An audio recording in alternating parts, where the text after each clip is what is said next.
Sebelumnya, Assalamualaikum warahmatullahi wabarakatuh. Tabi pun, perkenalkan nama saya Tiara Bungstari, NPM 18744035, program studi D4 Teknologi Pembenihan Ikan. Oke, di sini saya akan menjelaskan tentang 5 materi. Materi yang pertama yaitu bahan kimia obat-obatan yang masih boleh dipergunakan di dalam dunia perikanan dan bahan kimia obat-obatan yang tidak boleh lagi digunakan di perikanan. Oke, langsung saja di sini saya akan menjelaskan obat kimia yang masih boleh digunakan di dunia perikanan. Yang pertama ada Red Pulse, yang kedua ada Microbal Life, yang ketiga ada Praziquantel, yang keempat ada Methylene Blue, yang kelima ada PMG+.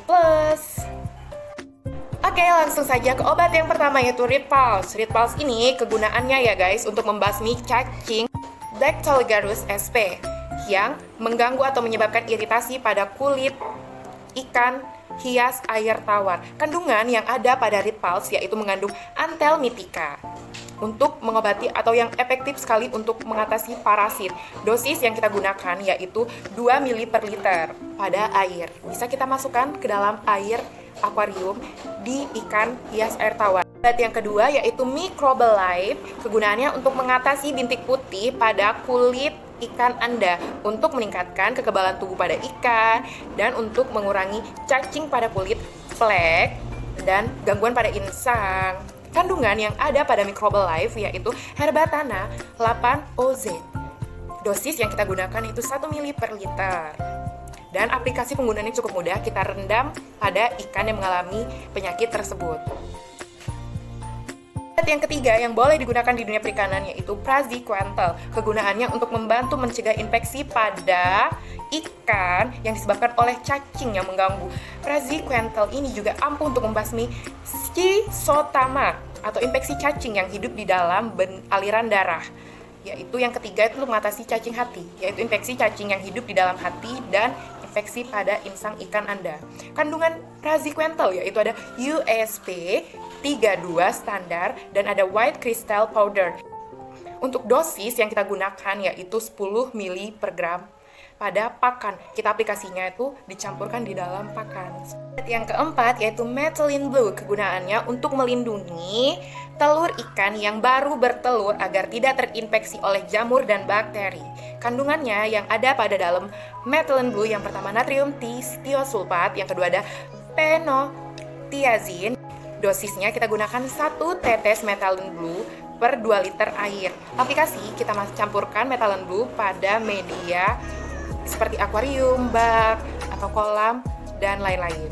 Oke, obat yang kelima yaitu PMG+.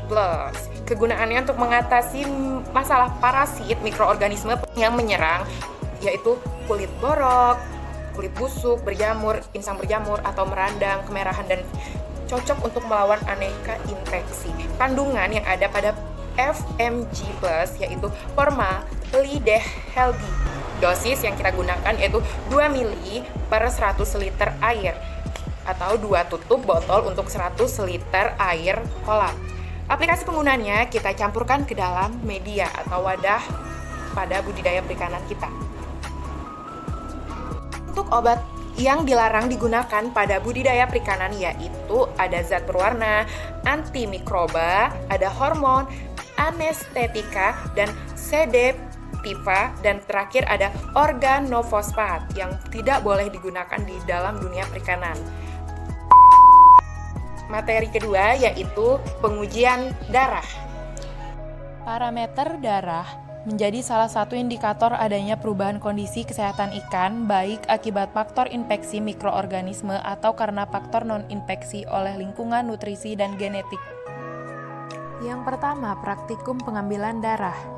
Bahan yang digunakan antikoagulan, NaCitrat, dan kapas. Bahan yang digunakan yang pertama alat suntik, yang kedua gelas objek, yang ketiga gelas tutup atau koper gelas. Prosedur kerja yang pertama, letakkan kepala ikan di sebelah kiri. Yang kedua, isi alat suntik dengan NaCitrat sedikit, bilas dan buang kembali, lalu darah diambil pada bagian vena caudalis, yaitu pembuluh darah yang terletak di bagian tulang punggung. 3. Suntik horizontal perlahan di antara anus dan sirip anal. 4. Tarik jarum sedikit dan perlahan hingga darah ikan terisap. 5. Cabut jarum perlahan lalu tempelkan kapas yang diberi alkohol pada bagian kulit ikan yang disuntik. 6. Selanjutnya, tempatkan darah dalam Eppendorf. 2. Perhitungan kadar hemoglobin. Bahan yang digunakan ada darah, larutan HCl 0,1 N, kertas tisu, dan aquades. Alat yang digunakan hemometer dan pipet Pasteur. 1. Darah dihisap dengan pipet Sally sampai skala 0,2 ml. Bersihkan ujung pipet dengan kertas tisu. 2. Pindahkan darah dalam pipet ke dalam tabung HB meter yang diisi HCl 0,1 N sampai skala 10 merah. Aduk dan tunggu 3-5 menit. Tambahkan aquades sampai warna darah dan HCl seperti warna larutan standar yang ada di HB meter tersebut. Lalu cocokkan warna tersebut dalam skala Sally. 3. Perhitungan kadar hematokrit. Bahan yang digunakan darah dan crytoceal. Tabung mikrohematokrit penggaris sentrifus. 1. Celupkan salah satu ujung tabung mikrohematokrit ke dalam tabung yang berisi darah. 2. Tutup ujung tabung tersebut yang telah berisi darah dengan crytoceal. 3. Sentrifugasi tabung mikrohematokrit tersebut dengan kecepatan 5000 rpm selama 5 menit dengan posisi tabung yang bervolume sama berhadapan agar putaran sentrifus seimbang. 4. Ukur panjang bagian darah yang mengandap. 4. Perhitungan sel darah merah. Alat dan bahan yang pertama darah, yang kedua larutan HM, yang ketiga hemositometer. Prosedur kerja yang pertama, darah dihisap dengan pipet yang berisi bulir pengaduk warna merah sampai skala 1. 2. Tambahkan larutan HM sampai skala 101. Pengadukan darah dilakukan dengan mengayunkan tangan yang memegang pipet seperti membentuk angka 8 selama 3-5 menit. Buang 2 tetes pertama larutan darah, selanjutnya teteskan pada hemositometer tipe Nebur.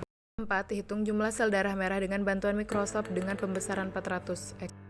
5. Perhitungan sel darah putih total leukosit. Alat dan bahan, yang pertama darah, yang kedua larutan turk, yang ketiga hemositometer, yang keempat pensil gambar, yang kelima pensil warna. Darah dihisap dengan pipet yang berisi bulir pengaduk warna putih sampai skala 0,5. Tambahkan larutan turk sampai skala 11. Pipet diayun sampai membentuk angka 8 selama 3-5 menit. Buang 2 tetes pertama. 4. Hitung sel darah putih dengan mikroskop pembesaran 400x. 6. Preparat ulas untuk diferensial leukosit. Bahan yang digunakan ada darah, larutan metanol, pewarna gensa, dan kertas tisu. Alat: 1. Gelas objek. 2. Tabung perendam gelas objek. 3. Baki. 1. Pegang gelas objek dengan telunjuk dan ibu jari. 2. Teteskan sedikit darah pada gelas objek bersih bagian kanan. 3. Letakkan gelas objek lain di sebelah kiri. Teteskan darah membentuk 30 derajat. Tarik gelas objek ke kanan sampai menyentuh darah.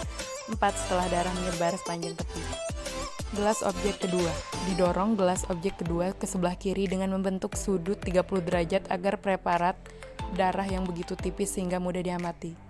Untuk memudahkan, pengamatan darah diwarnai dengan pewarna gemsa. 1. Darah yang baru diulas di gelas objek dikeringkan, fiksasi udara, kemudian fiksasi dalam larutan metanol selama 5-10 menit. 2. Rendam preparat ulas dalam larutan gemsa yang diencerkan 1:10 selama 10-20 menit. Dan 3. Bilas dengan aquades lalu dikeringkan, kemudian ditutup dengan menutup, amati di bawah mikroskop. Dan materi ketiga yaitu pengujian bioassay. Bioassay merupakan analisis atau pengukuran dari suatu zat untuk menentukan keberadaan dan dampaknya. Umumnya yang diuji adalah efek obat dan kadar hormon. Eksperimen bioassay dapat bersifat kualitatif atau kuantitatif, langsung atau tidak langsung. Jika merespon yang diukur adalah biner, pengujian adalah kualitatif. Jika tidak, itu kuantitatif. Bioassay digunakan untuk mendeteksi bahaya biologis atau memberikan penilaian kualitatif campuran. Bioassay sering digunakan untuk memantau kualitas air dan juga pembuangan limbah dan dampaknya terhadap sekitar.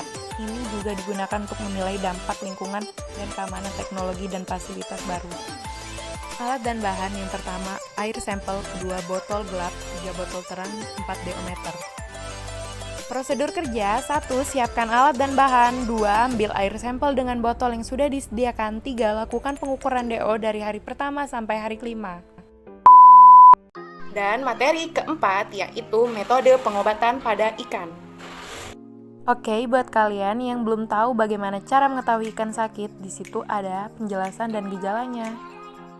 Dan jika Anda sudah mengetahui gejala ikan sakit, di sini ada metode pengobatan pada ikan, ada 4 cara. Cara yang pertama yaitu perendaman, yang kedua penyuntikan, yang ketiga oral, dan yang keempat oles. Cara yang pertama cukup mudah, dengan perendaman. Perendaman dibagi menjadi 2 yaitu dipping dan betting.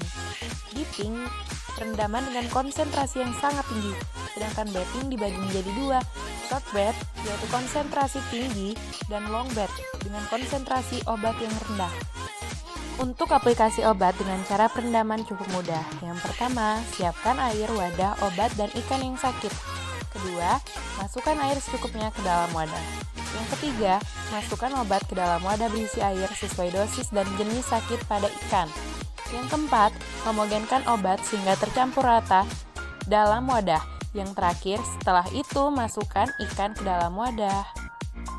Cara yang kedua yaitu penyuntikan.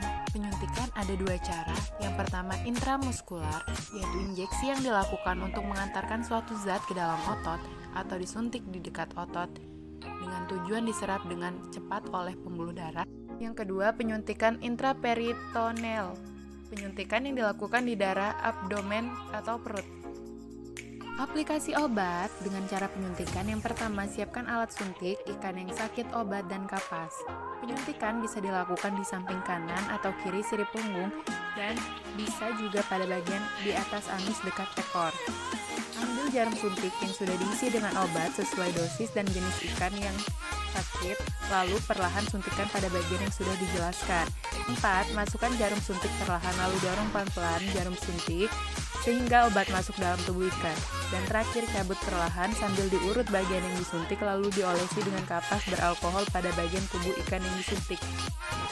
3. Oral atau pakan. Pakan bisa juga sebagai media untuk penyembuhan ikan dari sakit. Selain mudah, cara ini juga dapat merangsang penyembuhan dari dalam dengan obat yang diberikan dalam pakan pada ikan melalui dalam tubuh ikan. Aplikasi obat dengan oral. Yang pertama, siapkan wadah, pakan, dan obat. Yang kedua, masukkan pakan ikan ke dalam wadah. Yang ketiga, lalu campurkan obat dengan dosis dan jenis sakit ikan dalam wadah. 4. Homogenkan pakan dengan obat lalu angin-anginkan sampai obat tercampur jadi satu dalam wadah. 5. Setelah homogen, beri ikan yang sakit pakan yang sudah dicampur dengan obat. Yang terakhir, pengobatan dengan oles. Cara oles cukup mudah, langsung dilakukan pada bagian luar tubuh ikan yang sakit dan diolesi dengan obat secara merata. Dan materi yang kelima yaitu Perbanyakan probiotik. Probiotik adalah mikroorganisme hidup yang dapat memberikan keuntungan bagi inangnya. Ikan yang diberi probiotik akan lebih baik sistem fisiologisnya. Probiotik dalam dunia aquaculture diterapkan dalam pakan dan campuran pada media air. Perbanyakan probiotik sangat diperlukan dalam budidaya perikanan.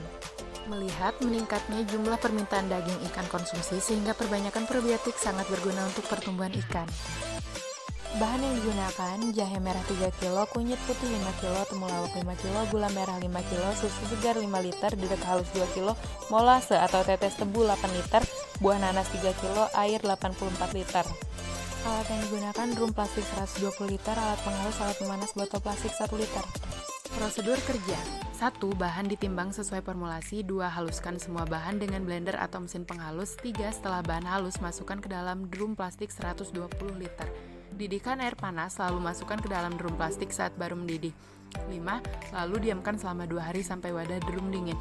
6. Tahap selanjutnya pemberian starter, probiotik, Lactobacillus casei, Saccharomyces cerevisiae, Bacillus sp. Lalu tutup kembali wadah selama 1 bulan. Jika terdapat gas dalam drum, cukup dibuka sebentar lalu tutup kembali untuk mengurangi gas dalam drum.